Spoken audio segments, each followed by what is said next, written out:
महंगाई के बोझ में रोज पिसती जा रही है और रोज सुबह उसे महंगाई के एक नए बोझ का एहसास खबर पत्रिकाओं के माध्यम से, टीवी के माध्यम से मात्र सिर्फ सुनने मिल रहा है।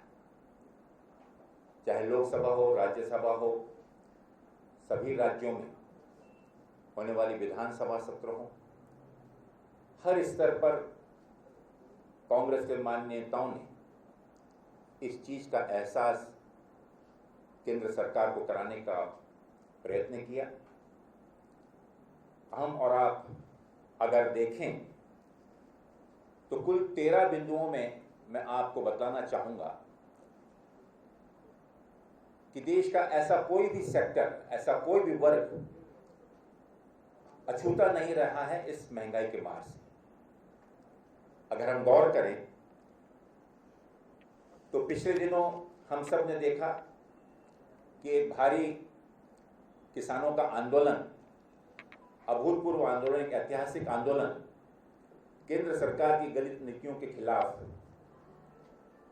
देश के किसानों ने आवाज उठाई। जिस ताकत के विरोध में और किसानों की आवाज को बुलंद करते हुए जो गलत कृषि कानून थे, केंद्र सरकार को वापस लेना पड़ा। लेकिन दुर्भाग्य की बात है कि केंद्र सरकार ने उन आंदोलनकारी किसानों को एक बदले की भावना से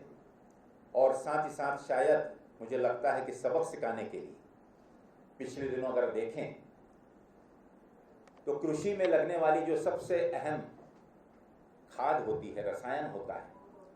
उस रसायन को अगर गौर करें तो जो 1200 रुपए थी उसमें 150 रुपए की बढ़ोतरी कर आज वो 1350 रुपए की 50 किलो की बोरी आज किसानों को प्राप्त हो रही है। और मैं गौर करके कहना चाहूंगा बड़ी जिम्मेदारी के साथ कि जब मैं आपको इन 13 बिंदुओं का हिसाब आपको बतलाऊंगा तो आप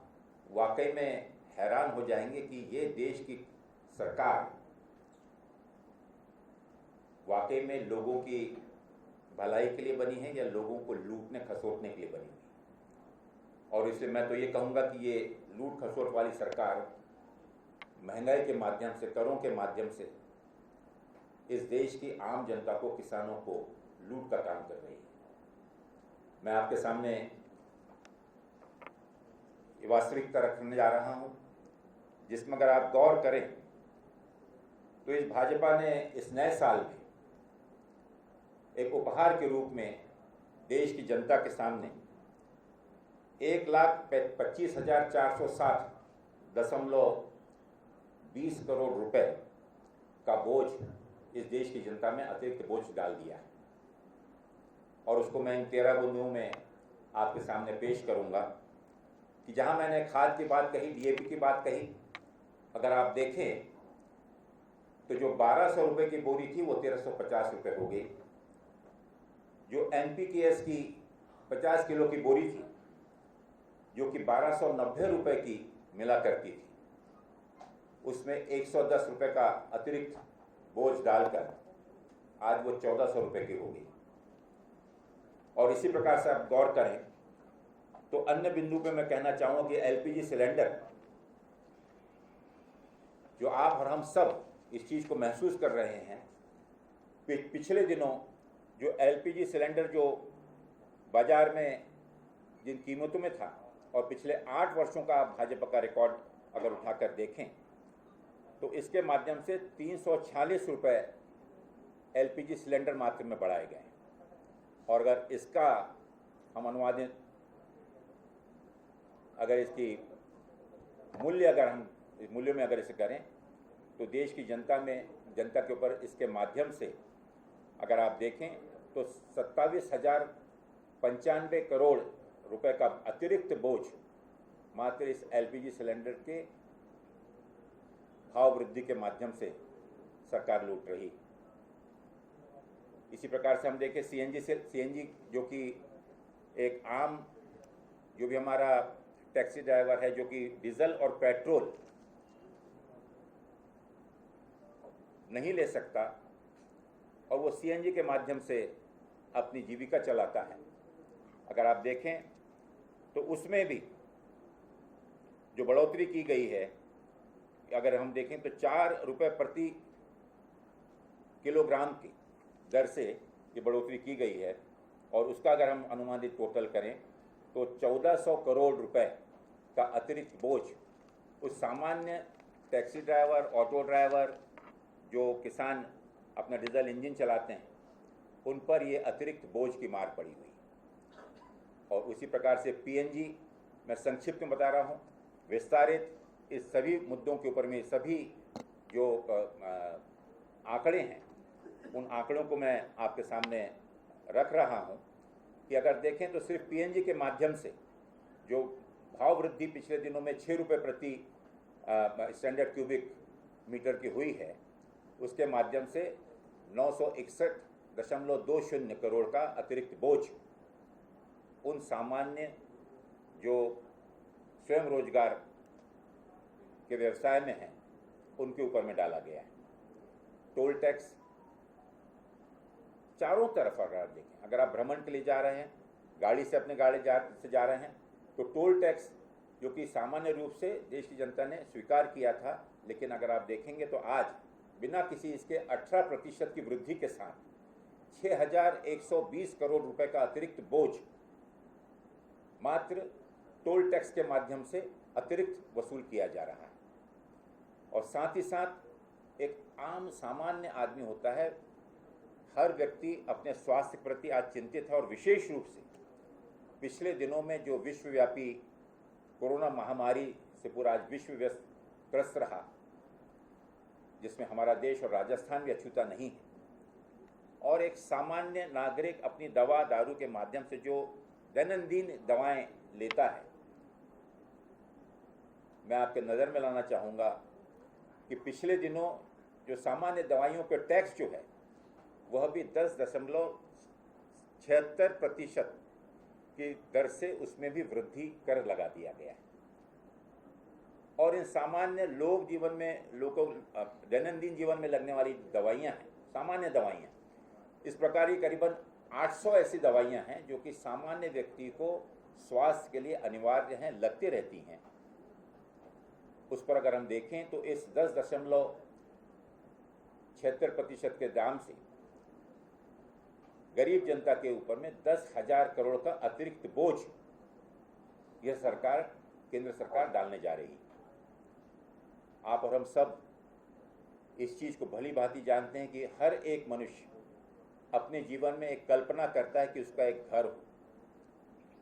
रोटी, कपड़ा और मकान, यही एक प्रमुख कुछ मुद्दे हैं जिनको लेकर समाज का हर व्यक्ति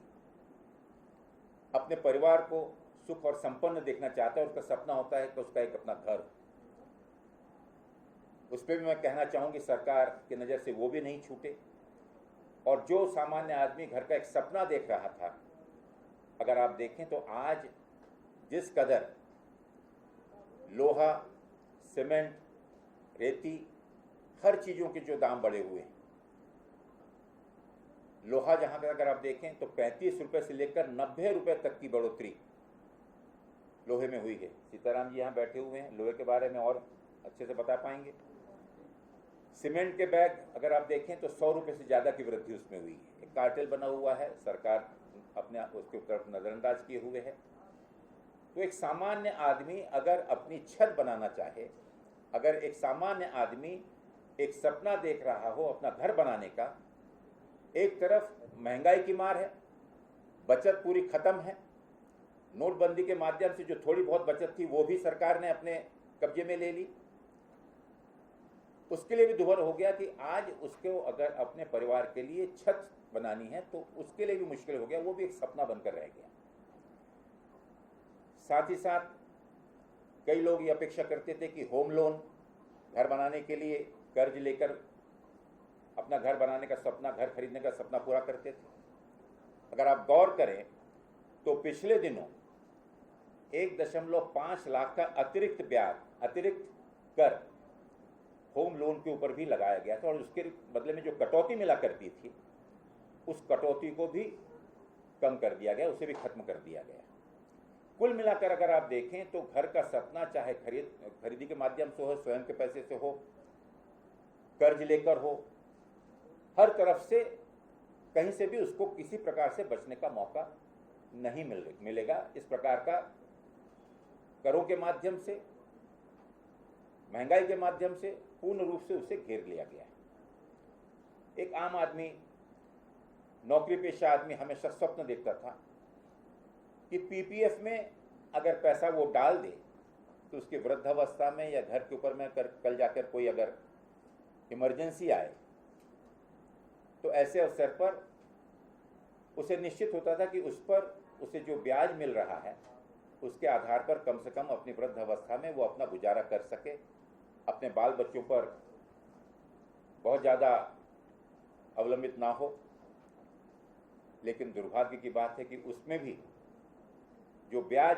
सरकार की तरफ से मिला करता था 8.5 की दर से, उसे भी कम कर 8.1 कर दिया गया। मैं इन बिंदुओं पर विशेष रूप से आपको इसलिए बोलना चाह रहा हूं साथियों कि ऐसा एक भी कोई ऐसा सेक्टर, ऐसा एक भी कोई क्षेत्र, समाज का कोई वर्ग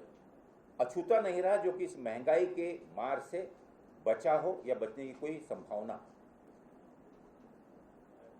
देश में एक आधार कार्ड, पैन कार्ड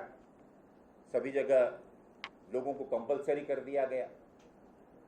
अब उसके लिए एक योजना दी गई कि आधार कार्ड और पैन कार्ड की अगर लिंक